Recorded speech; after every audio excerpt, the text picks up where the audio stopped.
Thinking about starting a real estate team? Well, before you jump in, let's talk about the 3 biggest mistakes new team leaders make and how to avoid them.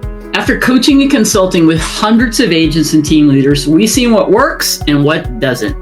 Whether you're just thinking about building a team or you already have an existing one, these 3 lessons will help you grow the right way with systems, leadership, and culture. Yeah, and as always, everything we share today comes straight from our WBNL coaching experience and all of our resources. So if you're serious about building a successful, scalable team, stick around to the end, please. So mistake number 1, see it all the time in people I've coached. This would be the clear one that is always number 1, building a team before you're ready. Too many agents hit a point where they're busy, they have a lot of clients or leads, and they assume the next logical step is just hire people willy-nilly, but volume doesn't equate to readiness. No, that's exactly right. What usually happens is the agent, will add people before they have the foundation in place. So instead of, gaining leverage, they are just adding to the chaos. Right. So let's step back. And before you hire anyone, you've got to get really clear on 3 things. Number 1, what kind of team are you building? What's the model? What kind of leader do you want to be? Are you going to be actively selling? Are you going to be managing the people? And what value proposition are you offering to the people that you're going to attract to your team? And it has to be beyond leads, because here's the truth that we have found through our experience. Most agents don't join a team just for leads or splits.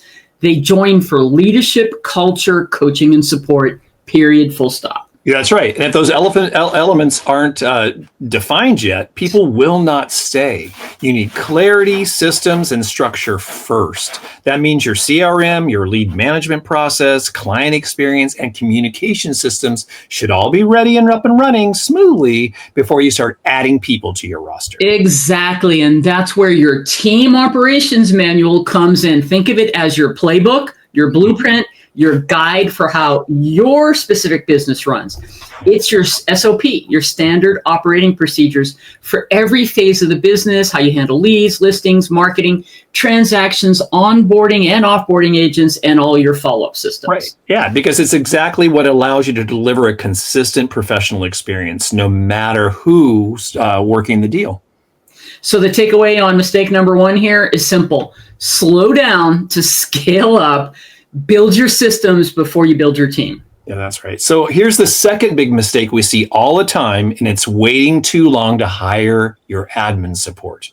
Yes, and in our opinion and experience, the first hire for you as a team leader has to not be another agent. It needs to be an administrative assistant. Yeah, and that's because a great admin really provides leverage for you. They take 20 to 25% of those non-income producing activities off of your plate, so you and your agents can actually focus on production.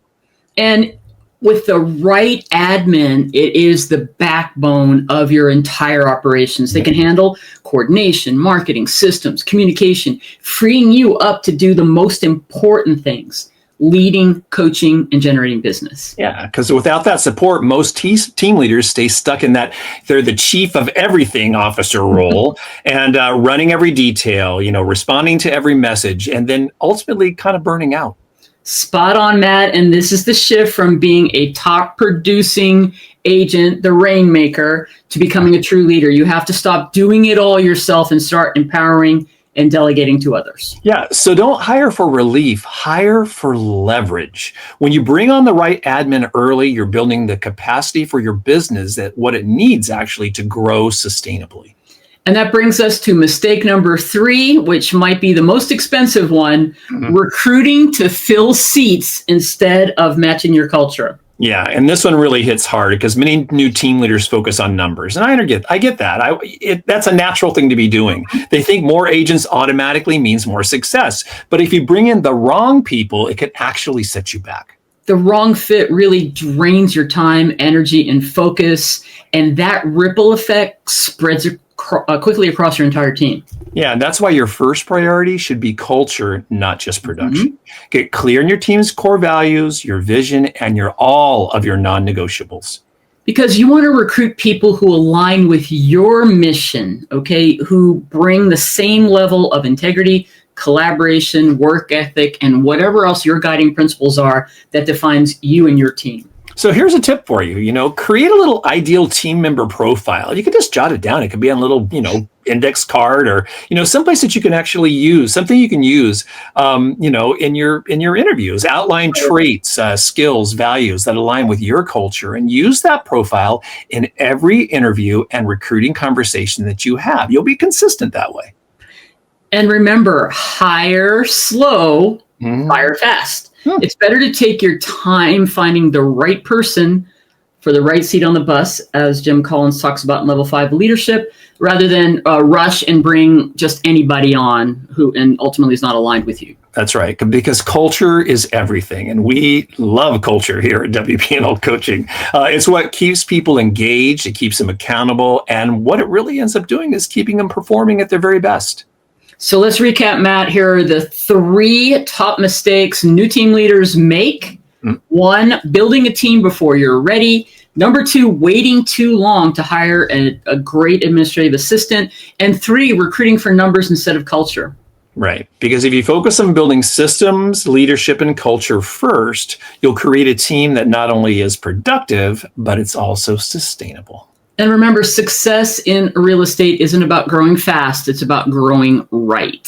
So if you're ready to build or scale a team, check out the links below for our real estate team builder course and our team operations manual template. Both of those are excellent tools to kind of to get you on the right track. And go over to WBNLcoaching.com and click over on our broker page and get on our interest list to receive any updates that we might be having when we build any new tools or any new thing drops, because we have a lot of plans coming up in the future.